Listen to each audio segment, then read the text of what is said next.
This video is sponsored by Card Kingdom. If you click on the link in the description below, it'll take you to their store and they'll know I sent you there.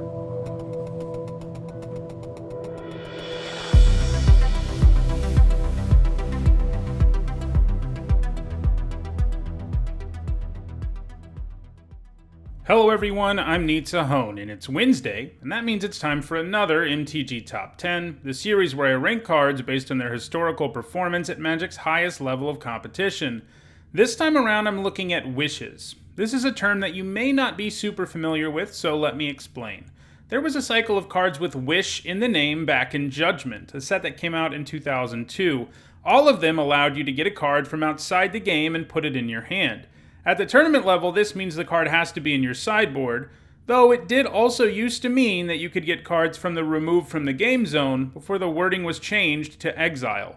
Worth noting, by the way, that even though the effect is commonly referred to as a wish, the wishes were not the very first cards that did this. In fact, Magic's very first expansion had the first example of this with Ring of Maruf. Nevertheless, people refer to this type of effect as a wish because of the wish cycle from Judgment. Generally, this type of effect doesn't grant you card advantage, but it does let you treat your sideboard like a toolbox. Basically, they can give you incredible card selection, and that's a powerful thing. Wishes are largely used to effectively give decks additional copies of combo pieces or to tutor up cards that are good on a particular board state or that hate on a particular strategy. After Ring of Maruf and the cycle from Judgment, an additional wish got printed in Future Sight, which came out in 2007, but then it really seemed like we would never see this type of effect again. However, Wizards has recently been printing more cards that let you grab a card from outside of the game, and in all, there are now 14 black-bordered cards that let you do this.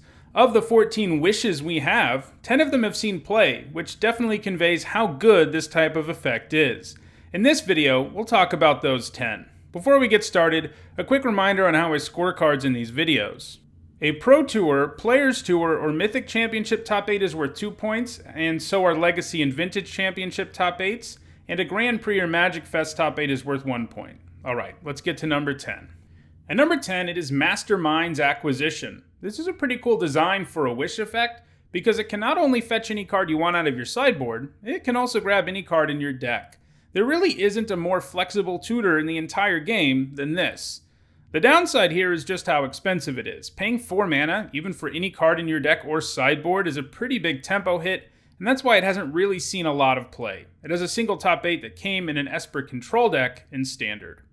At number 9, it is Glittering Wish. I mentioned in the intro that in addition to 5 wishes from Judgment, there was another printed a few years later in Future Sight, and that's what Glittering Wish is. The wish is efficiently costed and fairly flexible, as long as you have a bunch of multicolored cards in your sideboard, in which case you have a lot of options when you cast it. Glittering Wish has a single point from Modern, and it came in a 2014 Jeskai Ascendancy deck, a deck that looks to combo off with the Ascendancy and a bunch of mana dorks, and the plan is every time you untap all your creatures you net mana, and then you eventually win the game. Glittering Wish was nice in this deck because it was functionally 4 additional copies of Ascendancy, as one could be grabbed out of the sideboard. That made the deck considerably more consistent, and it could also search up some other multicolored hate cards like Wheel of Sun and Moon and Slaughter Games, if that was what you needed. The Wish has continued to be played in Jeskai Ascendancy decks in Modern, but it hasn't gained any more points yet. That deck is kind of on the fringes of the format, but it is something that could change in the future. At number 8, we have Vivian, Arcbow Ranger, one of the newer cards with a wish effect to make the list. As a Planeswalker, Vivian can do more than wish. She has a +1 that buffs up your board and a -3 that can act as a removal spell, but her -5 lets you wish for a creature in your sideboard. Vivian has been played in Standard and Golgari aggro and mid-range decks. While some wish-heavy decks have an entire sideboard made up of things to wish for, sometimes called a wish board, that isn't really the case for these decks. After all, these decks mostly seek to win the game with creatures, and her +1 and -3 help you with that. However, this deck does usually sideboard Shifting Ceratops, Crawl Harpooner, and Thrashing Brontodon, and in some matchups, searching up one of those at will can be pretty game-breaking. Basically, Vivian gives you access to 3 powerful sideboard cards, even in Game 1, some additional utility she has that is not irrelevant. Vivian doesn't have any points yet in 2020, but it wouldn't be surprising to see her wishing for more creatures in the future. At number 7, it is Research and Development, a split card. The research half here is a bit different from other cards on this list because instead of adding a card to your hand, it instead shuffles up to 4 cards from your sideboard into your library. This means that in most situations, this isn't tutoring things up the way most wishes can. Still, it is a card that lets you interact with your sideboard in an interesting way, and while it doesn't tutor exactly, it was often played in decks that had ways of immediately finding whatever it was that was shuffled into the deck. It was featured, for example, in a Temur control deck that top-8'd the Ravnica Block Pro Tour. That deck also ran Muddle the Mixture. Research could be used to shuffle in a card from the sideboard that cost the same amount of mana as the Muddle, like Savage Twister, and then you could transmute it into your hand for future use. The development half of the card was cast more frequently in block, but the research half did not go unused. It's also been played in legacy mono-blue Omnitel decks in a more complicated way. In those decks, your goal is to play Omniscience and some stupid powerful spells like Enter the Infinite. This particular version of the deck sought to win the game by using research to shuffle Laboratory Maniac into your deck, which would now consist of 2 cards, the card put back by Enter the Infinite and the Maniac. You can then use card draw spells to draw the remaining cards, play the Maniac, and then another card draw spell to win the game. Research has one legacy top 8 from a mono-blue Omnitel deck where it was used in this somewhat convoluted manner. It's a pretty sweet way to win the game, though. At number 6, it is Coax from the Blind Eternities, a wish that only allows you to grab Eldrazi from your sideboard or from exile. It was played in the sideboards of some Temur Emerge decks while it was in Standard.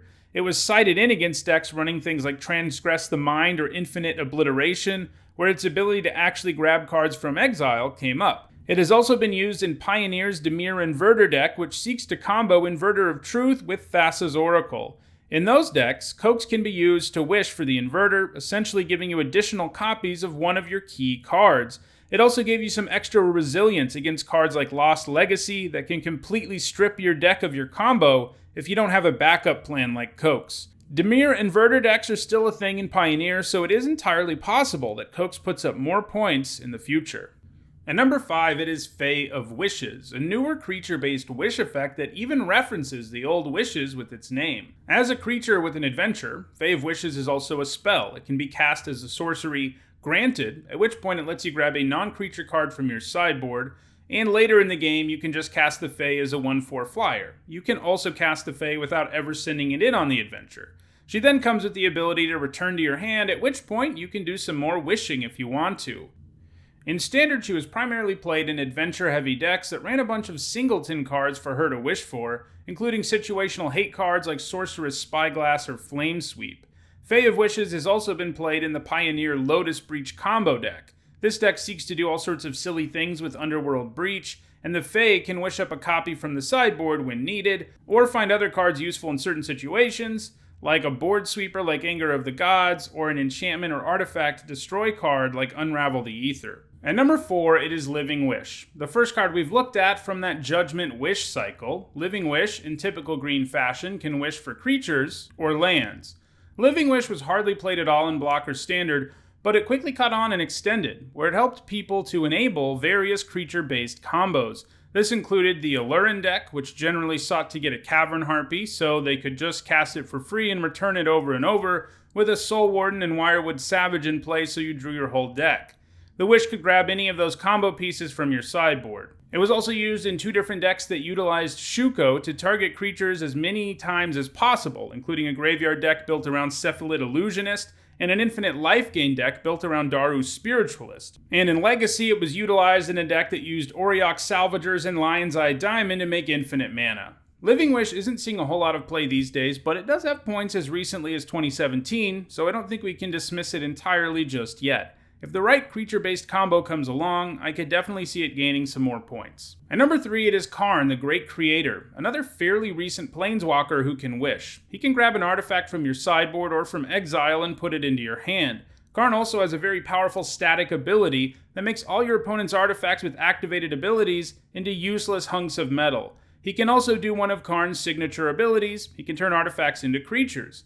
But Karn's power really comes from that static ability and the wish effect. He hasn't been played in Standard at all, because there's not really anything crazy you can do with him there, but he has caught on in most other formats. In Modern, he's been played in a variety of decks, with Tron and Urza decks being his most frequent homes. In those decks, Karn is used as a win condition. He can wish for Mycosynth Lattice from the sideboard, and that, plus his static ability, means your opponent's lands now can't do anything, since they're now artifacts. If that isn't enough to make your opponent scoop, you can also use Karn's +1 to start blowing up lands every turn once the Lattice is in play. Basically, Karn is both a prison card and a win condition all in one, and that's pretty sweet. He has also been utilized in Legacy, Painter's Servant, Grindstone decks, where he can help you set up your combo a lot more easily. Vintage is arguably where Karn is at his most powerful though, as he shuts off all the mana rocks of the Power 9, and he can wish for the Time Vault Voltaic Key combo. This all made Shop's decks too good, so much so that he actually got restricted in Vintage in 2019. This new Karn has proven to be a powerful card, and I don't see any reason why he would stop gaining points anytime soon, and he's a real threat to the cards at the top of this list. At number 2, it's Burning Wish, which can wish for sorceries for only 2 mana. The efficiency here led to Burning Wish being played immediately in Standard, where it was a useful card in spell-heavy control decks like Psychotog, who loved having the ability to wish up situational cards that hated on the graveyard or wiped the board. However, Burning Wish would be the most effective in other formats that had larger card pools.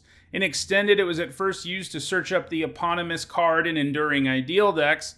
However, the place where Burning Wish really caught on in Extended, and Legacy, and Vintage was in Storm decks. Storm decks generally like to cast as many spells as they can in a turn, and then cast something like Tendrils of Agony to win on the spot. Burning Wish could be used to find the win condition, while also adding to the storm count, and it could, of course, also grab cards that were good in really specific situations, if that's what you needed. For a time, Burning Wish was banned in Legacy and restricted in Vintage because it made storm decks too good. Burning Wish is now fully legal in both formats, but it isn't seeing play at quite the rate it used to. That's why a card like Karn the Great Creator has a chance to pass it. And at number 1, it's Cunning Wish. The only wish effect so far that's an instant, and it can of course also wish for instants. The additional power there is not to be underestimated. All wishes are flexible, but none of the rest of them let you wish for something and then cast something, all at the end of your opponent's turn, or in response to your opponent doing something. Cunning Wish can do that, and that's a big part of why it is number 1 on this list. This, of course, means you can grab a counterspell if that's what you really need, and then cast it, which is pretty gross. Like Burning Wish, it was played in Psychotog decks, but at a considerably higher rate. It was also played in extended Psychotog decks and various other decks that sought to take advantage of the flexibility of Cunning Wish.